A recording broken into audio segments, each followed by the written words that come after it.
and welcome to another video in the Ufology Explored series. Today we shall be talking about human mutilation, a very contentious issue, and also a quote of the day by Dr Walther Riedel. Welcome back.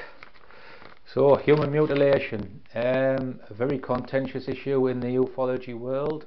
Many don't believe it. Many people believe that extraterrestrials are that far advanced, both intellectually, morally, and scientifically than ourselves, that they wouldn't do such a thing. I tend not to agree with that. I probably agree that it is happening, unfortunately, because we are a resource. Anyway, I've got two case examples. There are many of them. These two were probably of the most famous ones.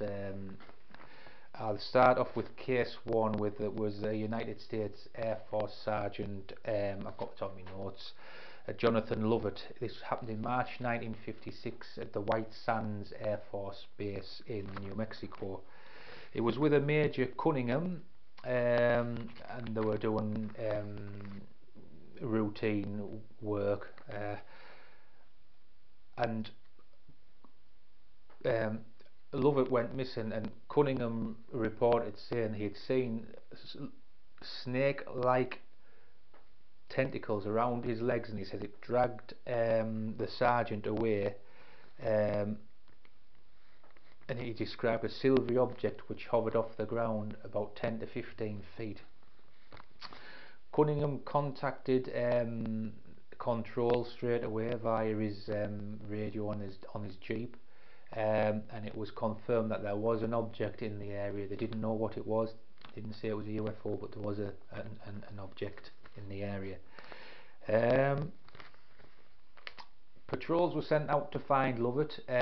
He wasn't found until 1 to 2 or 3 days later, 10 miles uprange.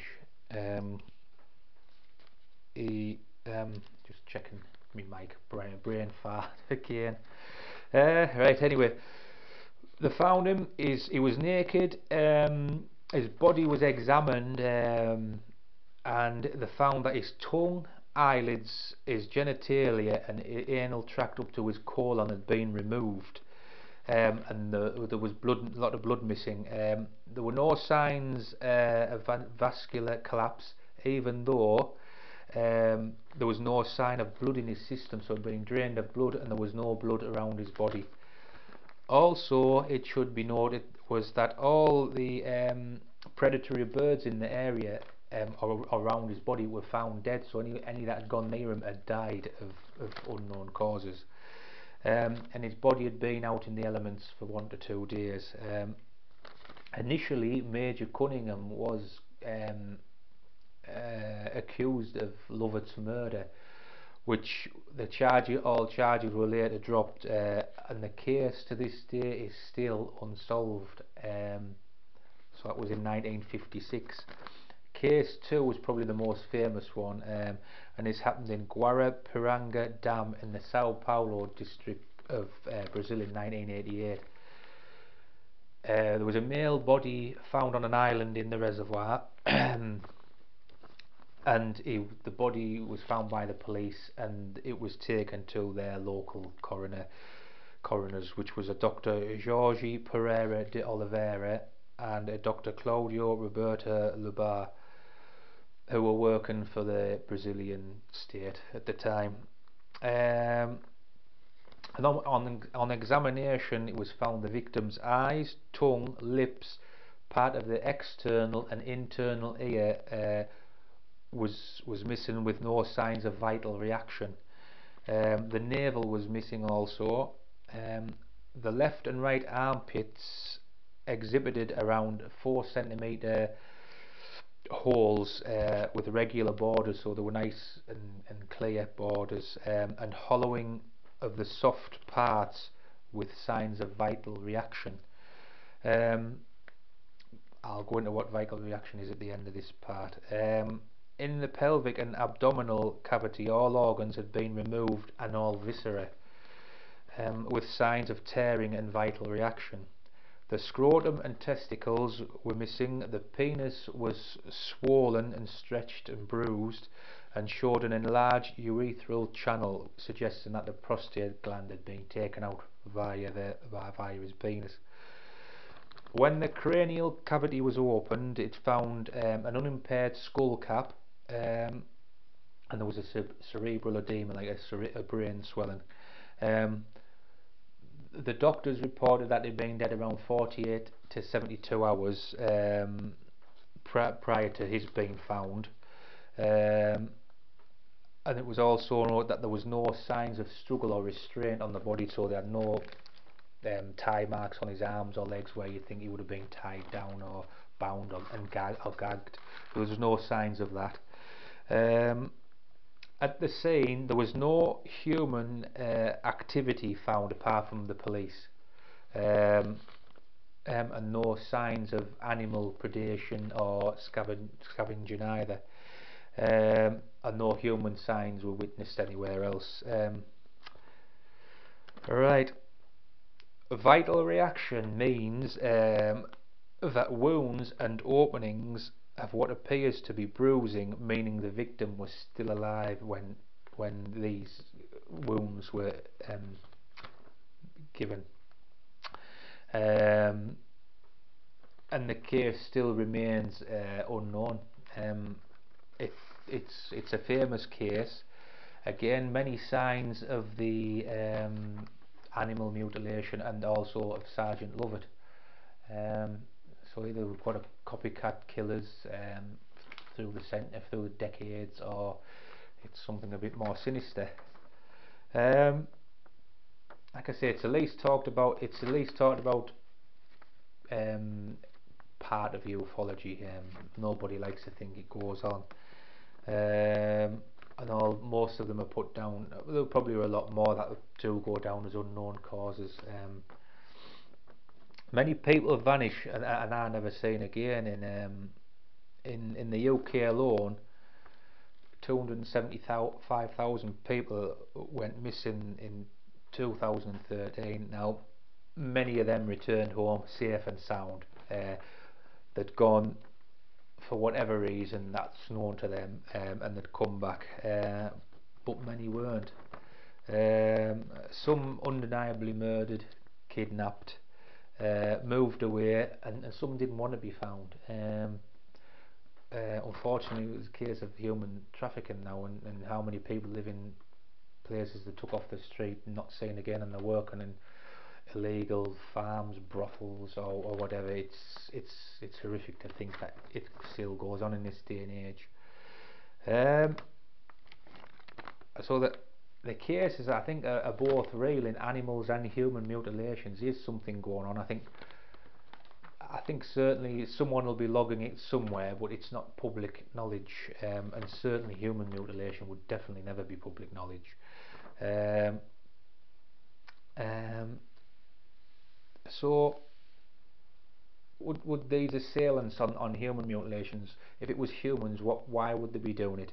It's been saying that some body parts are removed. So why basically are body parts removed? Are they wanting to do experimentation on fresh organs or humans, and then they're just throwing away the bodies, or would it not be easy just to put them in a landfill site or burn them rather than ferry them out to an island on a island in a reservoir? So what they're doing with the body parts, are they eating them themselves? Are they cannibals? So we won't really know why. Maybe the ETs are eating them. Maybe a delicacy. Human abductions also, I suppose it's part of human mutilation, animal mutilation. How many people have gone missing and just never come back? So, I mean, I'm not really sure. Anyway, that's basically human mutilations in a nutshell. There's a lot of characteristics same as animal mutilations: lack of predation, lack of human footprints, vehicle marks, animal marks, etc.